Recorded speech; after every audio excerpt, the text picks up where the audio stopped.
Olá, vou ler e comentar hoje o artigo de título Remoção de fósforo e turbidez de efluentes aquícolas com coagulantes, artigo de autoria de Evelyn Olden Richel, pesquisadores do Freshwater Institute do The Conservation Fund, que fica em West Virginia, Estados Unidos, artigo publicado em 2003 na GA.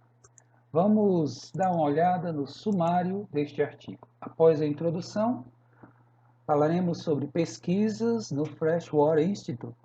Depois, ação dos compostos coagulantes e floculantes. Ponto 4. Testes laboratoriais com o floculador JAR Test, que vai falar sobre operação em 3 etapas, montagem do teste laboratorial. 5 resultados, 6 conclusões e 7 considerações finais. Vamos para a introdução deste artigo. Vamos dar uma olhada. O fósforo é um dos nutrientes mais monitorados, mensurados, que são descarregados pelos sistemas de aquicultura por conta do seu potencial eutrofizante sobre os corpos receptores de água.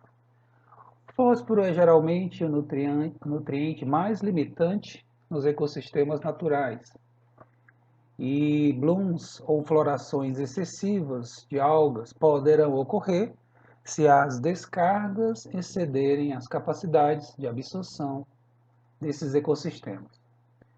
Os impactos potenciais do fósforo sobre o meio ambiente e limitações de descarga impostas pelas agências reguladoras têm estimulado a pesquisa sobre modos de reduzir a descarga de fósforo em sistemas de recirculação de água para a aquicultura.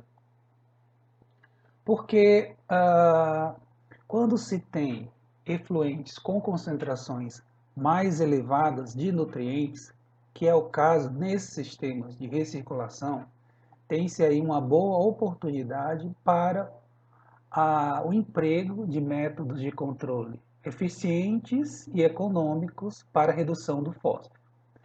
Afinal de contas, é mais fácil tratar menores volumes de efluentes concentrados do que grandes volumes de efluentes diluídos. Essa outra situação, por exemplo, para sistemas de raceways, você teria que tratar efluentes, grandes volumes de efluentes diluídos, e muitas vezes isso se torna bastante difícil por questões de engenharia e também questões econômicas. Vamos para o segundo ponto. O segundo ponto trata pesquisas no Freshwater Institute, que é um dos institutos do The Conservation Fund, que fica na cidade de Shepherdstown, em West Virginia, Estados Unidos. Vamos dar uma olhada. Esse aí é o logo lá do Freshwater Institute. Durante a última década, o Freshwater Institute, do The Conservation Fund, ele tem trabalhado com modos de reduzir a produção de resíduos, de detritos, do processo de produção da aquicultura, que incluem estratégias alimentares, uso de melhores rações, tecnologias para minimizar o uso da água e, com isso, concentrar os efluentes. Você ter menores volumes de efluentes mais concentrados em compostos.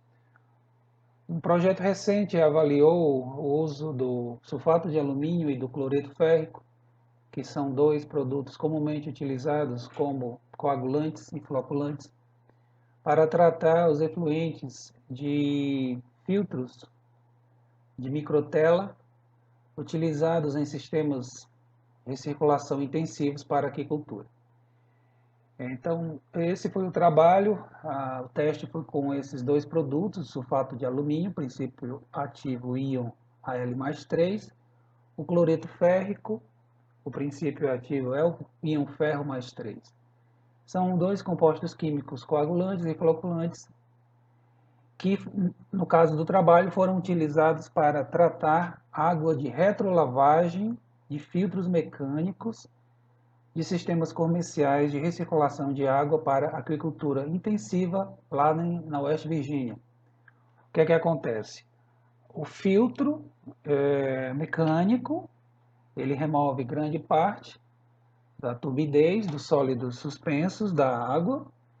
Essa água filtrada, ela pode passar por um biofiltro e em seguida retorna aos tanques de produção.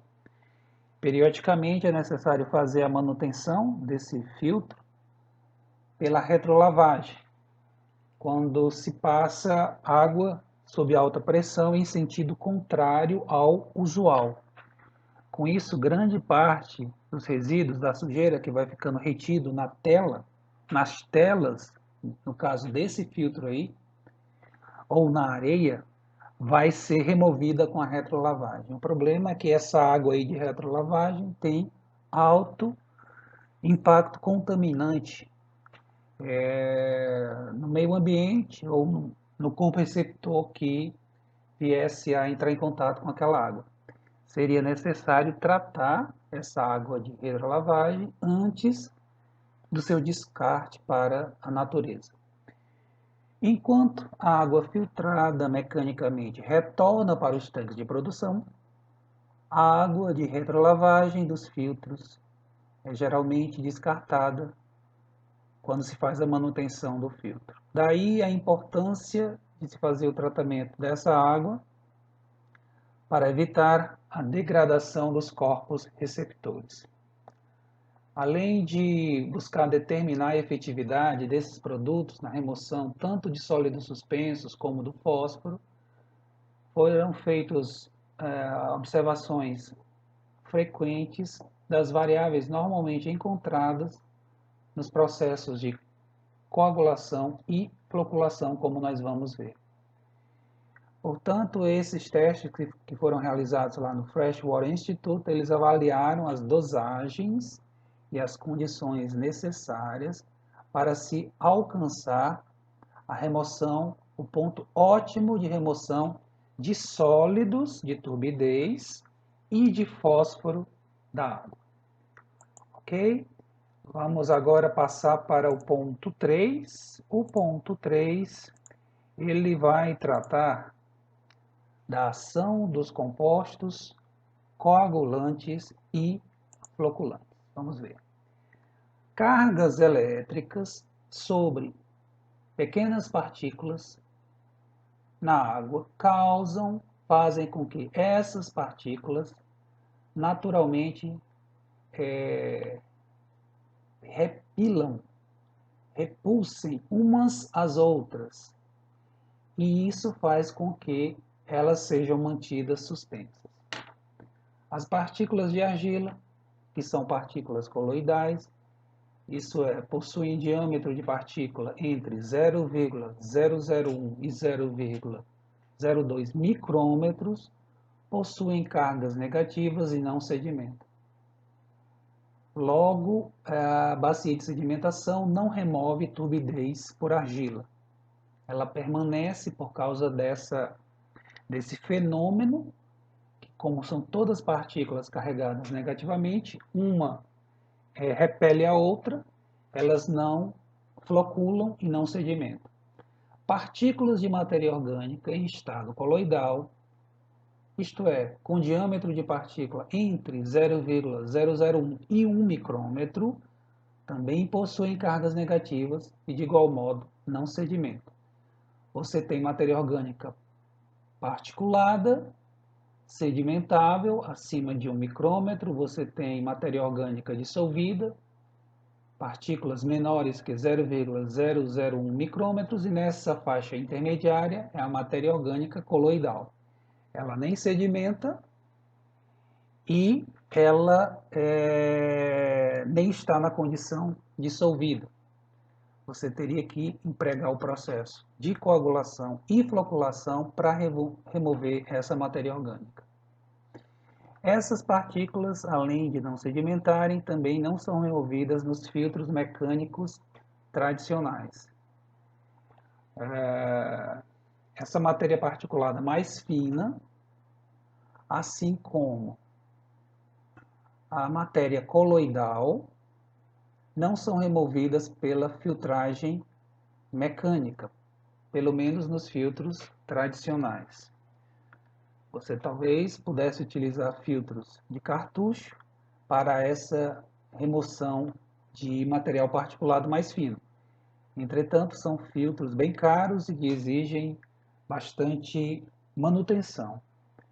Seria interessante o emprego de outros métodos mais eficientes para remover essas partículas, caso houvesse interesse.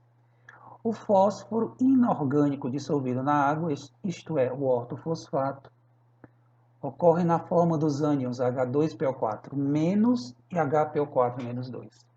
As cargas negativas do ortofosfato são atraídas pelas cargas positivas dos coagulantes químicos que foram adicionados à água, alumínio e ferro, de tal forma que, com a sedimentação do coagulante, sulfato de alumínio, hidróxido de alumínio, cloreto férrico, hidróxido férrico, o fósforo é coprecipitado até o fundo. É a forma como esses coagulantes químicos removem o fósforo dissolvido na água.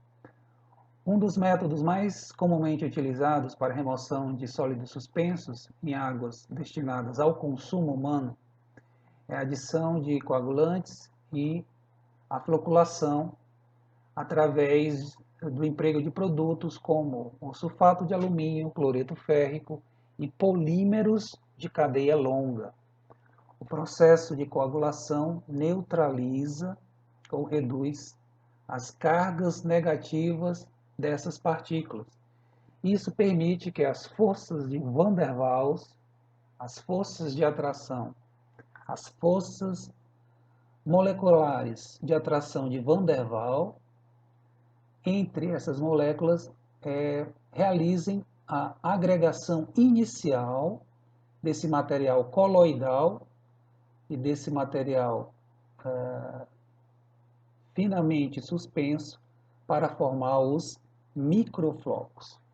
Existem as pontes de hidrogênio, que são mais conhecidas, que são aquelas ligações entre moléculas por atração eletrostática forte, atração entre moléculas polares por atração por forças eletrostáticas fortes.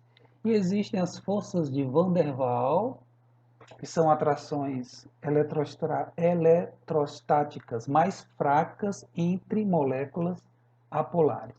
Aí o que é que acontece? O coagulante neutraliza as cargas negativas. Essas partículas que antes de argila, de matéria orgânica, que antes se repeliam, elas passam a se ligar umas às outras, é a chamada agregação inicial. Elas se atraem por essas forças de Van der Waals, que existem entre quaisquer moléculas, inclusive entre as polares. As polares, além das forças de Van der Waals, vão realizar pontes de hidrogênio. Portanto, essas partículas começam a se atrair pelas forças de Van der Waals, vão formando esses microflocos. As partículas coloidais vão formando microflocos, essas partículas finas, material particulado fino, vai formando os microflocos. A floculação, esse é o processo de coagulação. A floculação, que é a etapa seguinte, é o processo de, a partir daí, a partir dos microflocos, se ter aglomerações maiores. Isso, para acontecer, para isso deve-se ter mistura física desse volume de água que recebeu o coagulante, para que ocorra a floculação.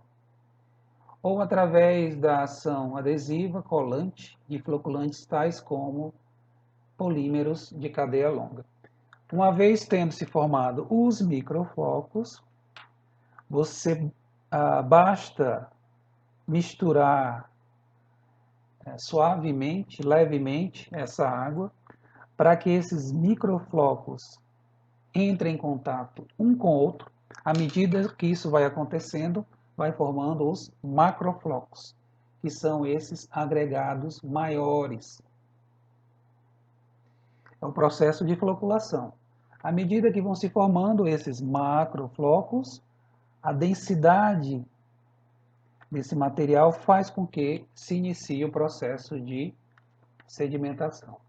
Portanto, coagulação é o processo de neutralização química das cargas negativas das partículas coloidais, que são aquelas entre 0,001 e 1 micrômetro, e das partículas finas em suspensão na água, de 1 a 10 micrômetros de diâmetro, que a gente chama de turbidez fina.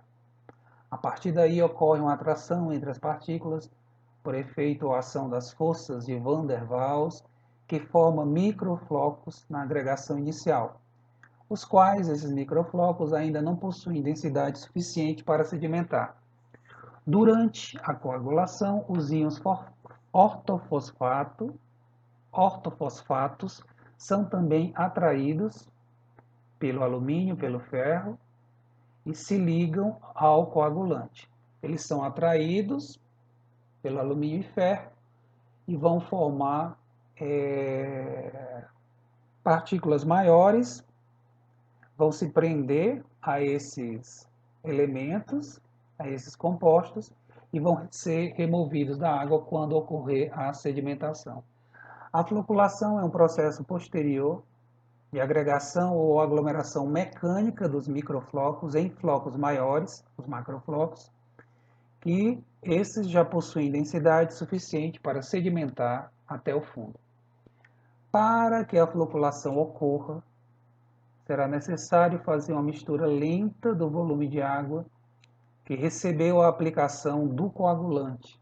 Portanto, é necessário aí uma ação mecânica. Primeiro uma ação química do coagulante, depois uma ação mecânica da mistura.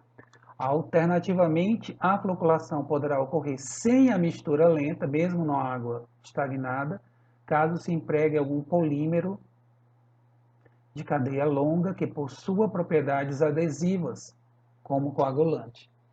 A lenta movimentação ou mistura da água faz com que os microflocos se liguem uns aos outros e formem flocos maiores e passam a sedimentar. O tratamento da água por coagulação e floculação permite que os sistemas de recirculação de água para aquicultura utilizem águas de abastecimento com elevadas concentrações de fósforo e turbidez fina para o abastecimento, o preenchimento dos tanques. Essas duas características, concentrações alta de fósforo e turbidez fina, geralmente não são tratadas pela filtragem inicial que se faz na água, sedimentação ou filtragem mecânica convencional. Você teria que recorrer a um método como esse, da coagulação e floculação, para conseguir remover essa água. Esses processos, coagulação e floculação, também possibilitariam que o tratamento dos efluentes dos tanques recuperasse a qualidade inicial da água, por melhor que fosse essa qualidade da água de abastecimento. Por que se está falando isso? Porque existe um princípio básico de sustentabilidade ambiental em sistemas produtivos, que é o seguinte: a qualidade da água que sai da fábrica, da fazenda, não poderá ser pior do que a qualidade da água que entra na fábrica, na fazenda. Logo, os efluentes dessa fábrica, dessa fazenda, deverão possuir qualidade igual ou, se possível, até mesmo melhor que a qualidade da água de abastecimento. Vamos dar uma olhada aqui nessa figura, nessa imagem do slide. A gente tem aí uma das jarras utilizadas no teste, no jar teste, contendo a água que está sendo tratada. Essa água aí é água de retrolavagem, de filtro, de tela, de sistemas comerciais de recirculação de água para a criação de peixe. Uma água com muita turbidez. Foi aplicado, nesse caso aí, o cloreto férrico. Essa imagem, pessoal, já é da segunda fase do processo de teste, tratamento e teste. Já foi feita a aplicação do coagulante, uma mistura rápida inicial para dispersar bem o cloreto férrico. Em seguida, a pá, vocês podem ver que tem aí algo introduzido dentro da água, que é uma pá giratória. Essa velocidade ela é reduzida para uma mistura mais lenta, que permita o processo de floculação, que é o que está acontecendo exatamente aí nesse momento. Os microflocos estão dando origem a agregados maiores, que são os macroflocos, que vão logo em seguida, quando essa pá ela parar de se movimentar, esses macroflocos, esse material vai sedimentar até o fundo. Então, essa mistura lenta, realizada na segunda fase da operação, do tratamento, facilita o desenvolvimento de flocos, como esses que vocês estão vendo, que foram formados pela adição do cloreto férrico, aplicado na água de retrolavagem de filtros de tela, microtela, utilizados para tratamento da água de sistemas comerciais de recirculação para a criação de peixes. Já estamos aí com 21 minutos, vamos dar uma paradinha. A gente retorna na segunda parte, quando a gente vai falar sobre os testes laboratoriais com o floculador JAR Teste. Até já!